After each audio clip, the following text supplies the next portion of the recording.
Fala, humano! Aqui é o professor Pedro Paulo de Matemática. Matemática no canal Humanamente? É isso mesmo! Sou o Pedro Paulo da Revisa, tô aqui hoje para dar super dica de matemática para a sua prova do Enem.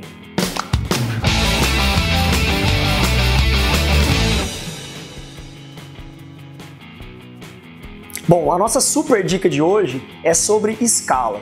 Escala está dentro de grandezas proporcionais, que nos últimos anos é o assunto mais abordado da prova do Enem.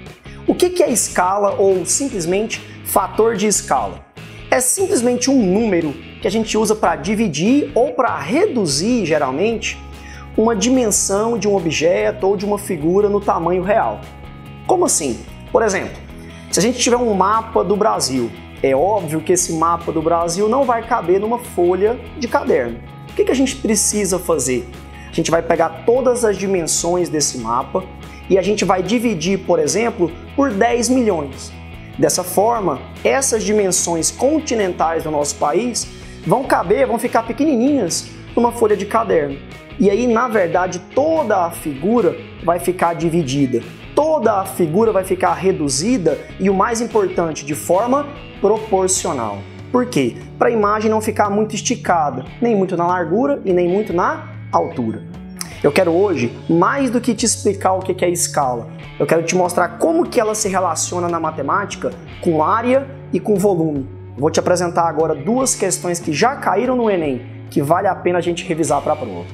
Bom, nós temos aqui uma questão que é da prova do Enem de 2013. Ela fala pra gente o seguinte, ó.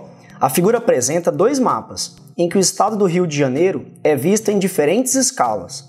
Então observe que, primeiramente, a gente tem um mapa do Brasil na escala de 1 para 25 milhões. O que significa isso? Significa que, por exemplo, a distância entre Brasília e São Paulo, no mapa, estaria 25 milhões de vezes menor do que no tamanho real. Observe que esse mapa foi ampliado aqui no cantinho e agora a gente tem só o estado do Rio de Janeiro na escala de 1 para 4 milhões. E mais uma vez eu insisto, o que seria isso? Significa que, por exemplo, a distância entre Duque de Caxias e Nova Friburgo seria no mapa 4 milhões de vezes menor. Continuando o exercício, ele fala que há interesse em estimar o número de vezes que foi ampliada a área correspondente a esse estado no mapa do Brasil. Qual é esse número? Então eu quero saber o que, na verdade? Eu quero saber o número de vezes que foi ampliada e que foi ampliada a área. É muito importante que a gente saiba que o exercício está pedindo coisas relacionadas com área, porque na verdade não é a mesma coisa se fosse volume ou se fosse uma grandeza, por exemplo, linear. Como é que a gente resolveria esse problema? Bom, para a gente calcular a ampliação, a gente pega o maior fator de escala e divide pelo menor fator de escala. Então eu vou pegar 25 milhões e dividir por 4 milhões. É uma conta simples, né? O resultado seria aí 6,25. O que o aluno geralmente pensa? Ah, houve uma ampliação de 6,25. É e não é. Por quê? Se a gente parar para pensar, por exemplo, na distância entre cidades, na distância entre Rio de Janeiro e Duque de Caxias, realmente, nesse mapa ampliado, ela ficou 6,25 vezes maior. Mas lembrando do comando da questão, ele pediu para a gente descobrir quantas vezes foi ampliada a área. A área é uma grandeza bidimensional.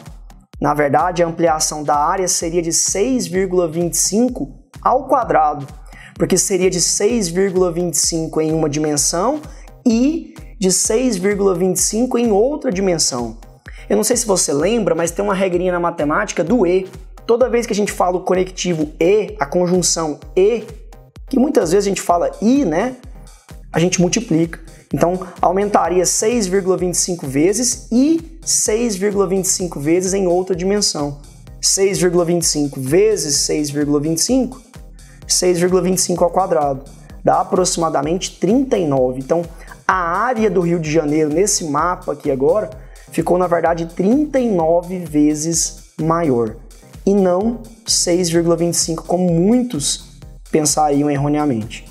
Nós temos agora aqui uma outra questão, também da prova do Enem, só que de 2014. Ela faz uma referência à escala, mas ela associa a escala agora com volume. Vamos ver? Ó, o condomínio de um edifício permite que cada proprietário de apartamento construa um armário em sua vaga de garagem. O projeto da garagem, na escala de 1 para 100, foi disponibilizado aos interessados já com as especificações das dimensões do armário, que deveria ter o formato de um paralelepípedo retângulo reto, com dimensões no projeto iguais a 3, 1 e 2 centímetros. Qual o volume real do armário em centímetros cúbicos? Bom, então observe que o exercício está misturando um pouquinho de geometria espacial, que é um outro tema muito importante para a prova do Enem, com escala. Como é que a gente poderia fazer essa abordagem? Primeiramente, marcar que a escala é de 1 para 100. E o que significa isso? Que no projeto os valores de altura, largura, comprimento estariam 100 vezes menores. Lembrar também que as dimensões no projeto, bem claro, no projeto, são 3, 1 e 2 centímetros. Até porque na vida real ninguém faria um armário tão pequeno. E eu quero saber, na verdade, o volume real, o volume do armário construído realmente lá na garagem do prédio. Quanto é que ele seria?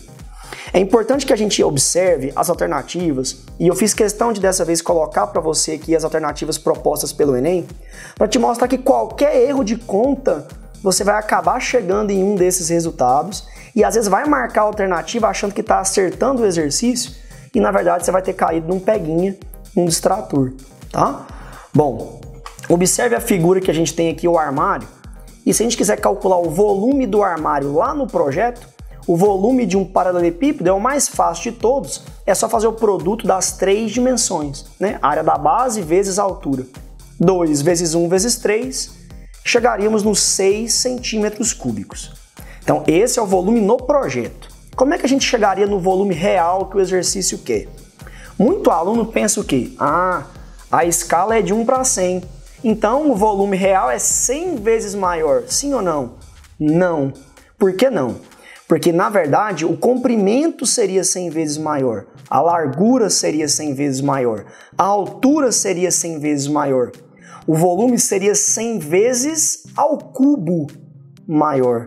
Então, como agora a gente está mexendo com volume, o nosso fator de escala tem que ser elevado ao cubo. Da mesma forma que na questão anterior a gente pegou o fator de escala e elevou ao quadrado, porque era área, né? Então, quando é cubo, a gente relaciona com volume. 6 vezes 100 ao cubo, a gente chega em 6 milhões de centímetros cúbicos, tá? Se você, por acaso, não gostar de resolver assim, é possível a gente fazer uma resolução diferente, uma resolução alternativa. Vamos ver se você prefere. Em vez de usar o fator de escala ao cubo, a gente pode, no início do exercício, transformar todos os valores no projeto para os valores reais. E aí, como são dimensões lineares, altura, largura e comprimento, basta multiplicar por 100. Uma observação e uma dica muito importante é que a escala não altera a unidade de medida. Então, se antes era centímetro, vai continuar agora em que também? Centímetro. Com os valores agora reais, 300, 100 e 200, a gente pega todos esses valores, multiplica e a gente chegaria no volume real do armário. Então, se você preferir, a gente pode transformar antes, quando os valores ainda são lineares. Se você preferir o contrário, lembre que quando for volume, tem que elevar ao cubo. Fica a dica, não esqueça dessas transformações de área e volume quando envolvem escala.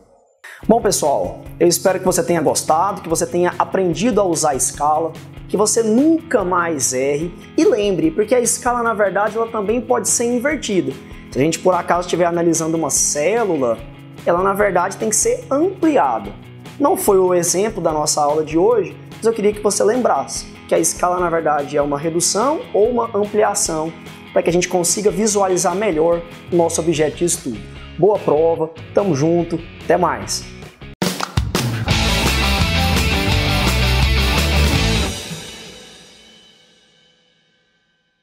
Aí corta, né? Aí tipo assim, matemática no canal Humanamente. É isso mesmo!